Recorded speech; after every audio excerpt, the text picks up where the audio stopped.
Welcome to Bedtime Myths and Mysteries, where history is never quite dead, and myth has a regrettable habit of surviving its own burial.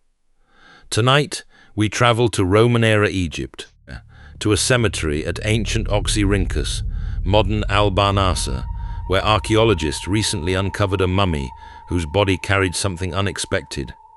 Not a spell, not a prayer, not the familiar machinery of Egyptian funerary magic, but a fragment of Homer's Iliad, a Greek war poem, placed with the dead. Even for a lich, that is a literary flourish. The mummy lay in a Roman-era tomb, roughly 16 centuries old, in a necropolis that had already given the world countless scraps of ancient writing. Oxyrhynchus is famous among papyrologists because its rubbish heaps preserved fragments of plays, letters, accounts, Christian texts, and Greek literature that would otherwise have vanished into dust.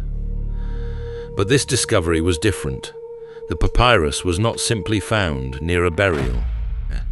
It was incorporated into the mummification context itself, placed at the body's abdomen, where one expects ritual text, protective formula, or something written for the passage beyond death. Instead, there was Homer. The fragment came from Book 2 of the Iliad, the long and thunderous catalogue in which Greek forces gather before Troy. It is not the most intimate passage in ancient literature. It is a roll call of ships, kings, territories, and armed men preparing for a war that will consume them. Imagine that, if you will, a dead person in Egypt sealed for the afterlife, carrying lines about warriors mustering for a doomed expedition across the sea.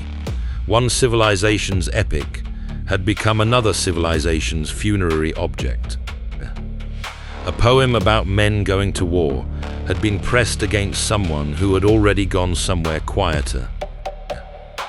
To understand why this matters, we must remember that Egypt, by this time, was not the Egypt of the pyramid builders. It had passed through Persian conquest, Macedonian rule, the Ptolemies, Cleopatra, Rome, and the long mingling of languages and gods. Greek was not foreign in the way we might imagine. It was a language of administration, education, literature, and social status across much of the eastern Mediterranean. In Oxyrhynchus, Homer was not an obscure antique author.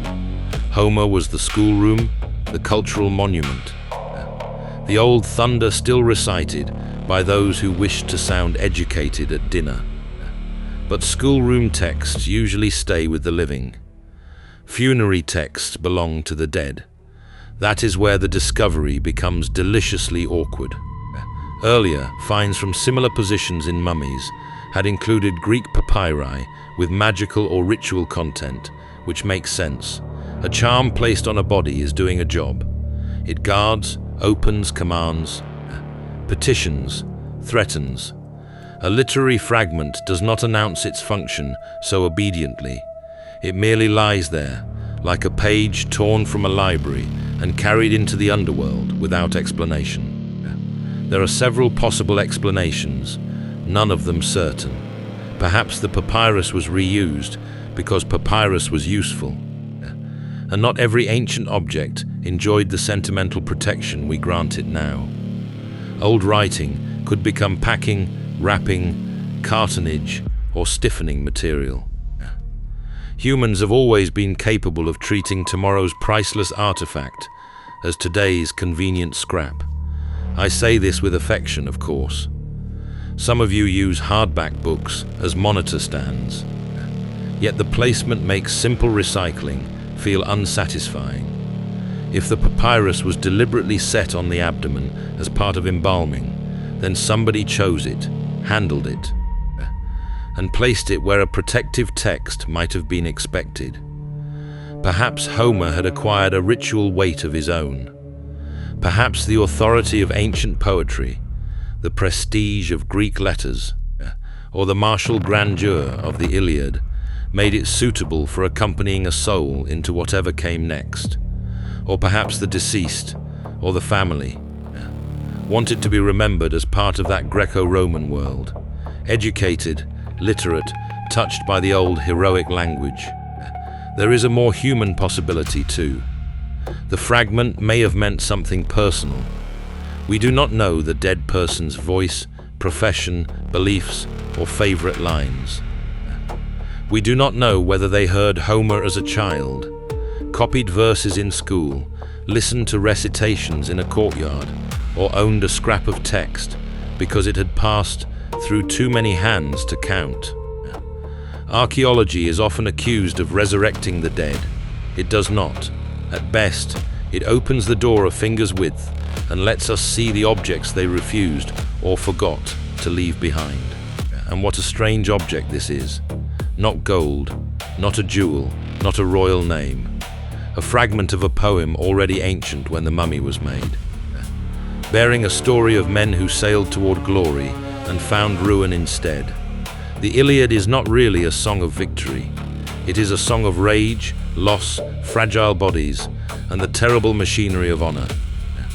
Placing it with the dead may have been accidental, practical, devotional, prestigious, or entirely misunderstood by us. The dead are patient with our theories. They have time. So the mystery is not simply, why was Homer in a mummy? The better question is, when cultures meet, what do they carry into death? In Roman Egypt, a body could be prepared with Egyptian techniques. Buried in a landscape, shaped by Greek language, governed under Roman power, and accompanied by a poem about a war that may never have happened as sung. That is not confusion, that is history.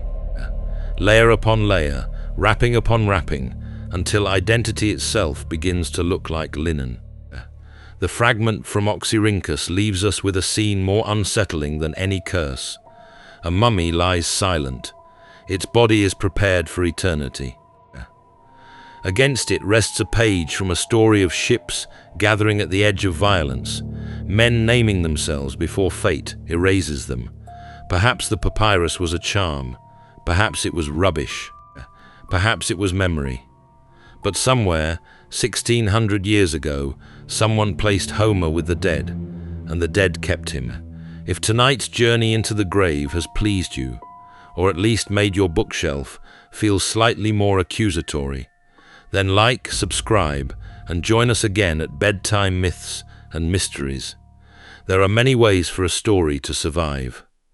Some are copied by monks, some are printed by scholars, and some, apparently, are carried through the dark beneath a dead person's ribs.